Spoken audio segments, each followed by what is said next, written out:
Guys, my beloved, I don't want you to think I'm an ornery, angry, hateful cracker for no reason. I've got good reason to be hateful. Good reason to be angry. Me, right now, I'm dealing with my mother, who's back to drinking again, who lost her job recently because she's a scrum master, she's amazing in the IT world, right? But those companies cut and paste people just like document material, right? And she goes in and out of, she supported my monkey ass because I can't keep nothing together. And she goes in and out of mental breaks just like I do. I have to deal with that. I have to be as supportive as I can, even in my own peril. My father just recently died in hospice about a year ago or so because his wife kicked him to the curb when they ran with all the money he made when he was in the tech industry before he lost his brain to Huntington's, like me and my brother have. It's a time bomb. We've got to deal with a female that he married, fleeced us of all the things we had. He had lots of stock and stuff. And she's going to say, oh, we used it to take care of. No, you guys managed the money, used the money to make money, stole the money from us, parted him out, put him hospice. I couldn't even afford to see him. I couldn't. Until recently, being with my mother who's taking care of my monkey ass. Couldn't even afford to see my father before he went. I made peace with him over the phone. He disowned me over 15 years ago because he stole money from me when I was going to college and I had to bring his wife and him over a dinner, be embarrassed, show the bank records that put out to his credit card thousands of dollars that were FAFSA loans that were supposed to go to me, made it to him. That got me disowned. I watched my brother go to Afghanistan, get a college degree, get fucking nothing for it, even though he's associated with the military still. Reservist doesn't get you shit, motherfuckers, even if you got the damn officer tag. How about my cousin? They put cadaver fucking, just recently put him on medical leave because they put cadaver fucking attendants and we all told him not to do it. It wasn't going to fix it. But the army wanted to put the cadaver tendons in his fucking feet and it ruined him. It didn't fix it and it ruined him. They discharged him. Now he's helping my uncle who's got Agent Orange, his father, who he needs to help. He really needed to go there anyway. It actually just worked out in his favor, right? This is what we're looking at. We're babysitting family members that have lost their fucking mind because they think their value goes up and down with the boom and bust of a market and the ideals of a company who don't care about them. Make them work weekends. Didn't give them the benefits. Didn't give them the opportunities, the sick leave, the times off, right? She had recently lost her job. She got sick. Some people, when they get older, in their 60s, they get sick, and they don't get to bounce back like me and you in their 40s and 30s. Wasn't COVID, but it was convenient to let her go. After she came back, worked half a week, they let her go. She's a contractor. Hasn't, in the tech field, had a job that wasn't a contract job. Doesn't have a 401k. Had to liquidate it to move to Albuquerque to get a job with Sandia Labs. No, she's really somebody. But she got shit a fucking chicken on her. She's all the value. My father was all the value. He's the reason for the infrastructure for UPS when they were coming up with the digital system for how clerks and stuff interact with warehouse materials and send them to doorsteps, right? That whole IT infrastructure was part of his architecture, was his first major project. America's got nothing for us. Turned and burned my family over and over. And I've got something to say about it. I take issue with the age. I take issue with the people that are doing it. Oh, America's won every war that hasn't came here. Yes. But the corporate occupation picked us dry.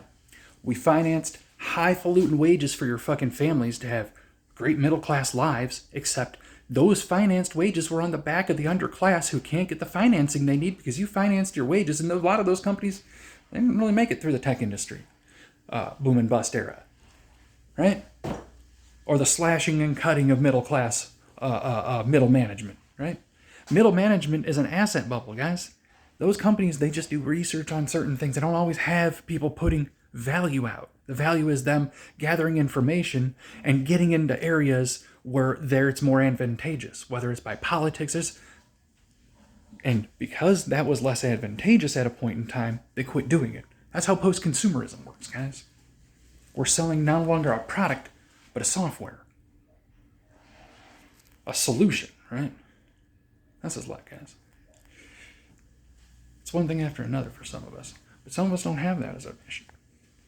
Some of us have conveniently preyed on others. And we know there's game afoot. We know there are things about to change. We know good things do happen. But the direction things are going, guys, it ain't working out. There's too many directions. There needs to be one cohesive direction for this country so that people don't get left out.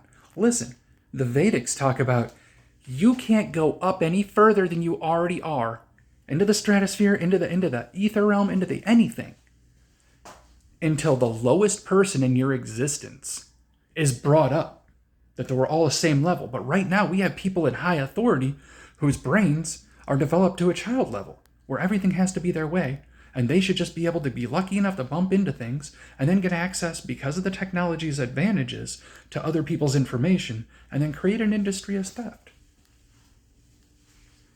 We're paying for the AI infrastructure that's taking our jobs because we financed it for these companies. And we're paying tax on the financing for that shit. And they haven't figured out what they want to do with AI, but we're paying for it already.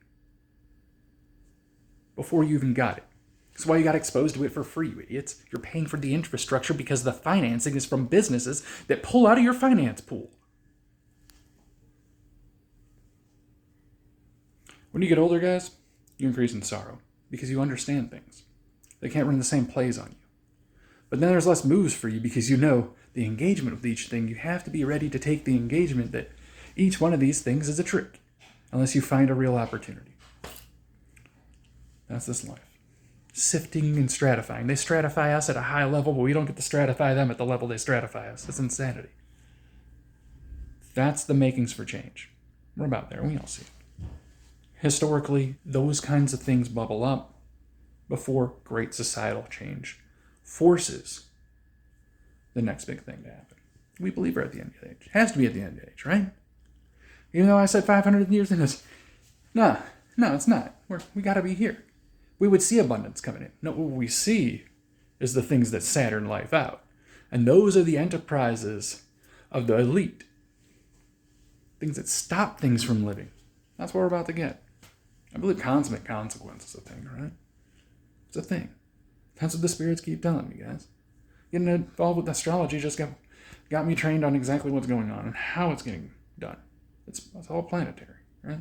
I know we got tangent. I had to get on a tangent. Because reality fucking sucks sometimes, guys. It's fucking real. The things we have to deal with. But then have to turn around and be the perfect thing for a corporation that turns and burns us and doesn't care about us. But I have to be they don't have to be any of my culture. They don't have to be American. They can get in between my rights and laws. But I have to be everything they are, and they are un-American, unrighteous, against our rules and regulations, against our privacy rights, against the stuff that we have between us and the government. They're in the middle of it. I shouldn't have to tell them any damn thing, except the very stuff I need to clock in and get a check. But we have a culture of cutting people out and stratifying social opportunities and the people that are in those opportunity pools by means that are illegal to do it because of all the things on the fucking thing are illegal to ask. They're illegal to cut you out of a job for, but they ask them. Bad culture. If I can't cut you out of a job, I shouldn't ask you. Because if I can't stratify you by that material or that criteria, I shouldn't be able to ask differentiation on criteria. Right? If I can't decide I want to hire you or not because you're a man or a woman or can't figure it out, that's discrimination. That's illegal. And we know that. But we have a culture of companies that do that. Shouldn't need to change. I'm out of opportunities because we have a culture of companies that make it really too hard for people to who haven't had everything go perfect for them to get back into the market again. The culture is to over-stratify. You've got to be the perfect culture for me. Meanwhile, I'm my own culture all day long. But I also have to have your culture? How does that even make sense? How are we all not living out socially exacerbated multiple personality disorders? Tell me that. Y'all have a great rest of your day.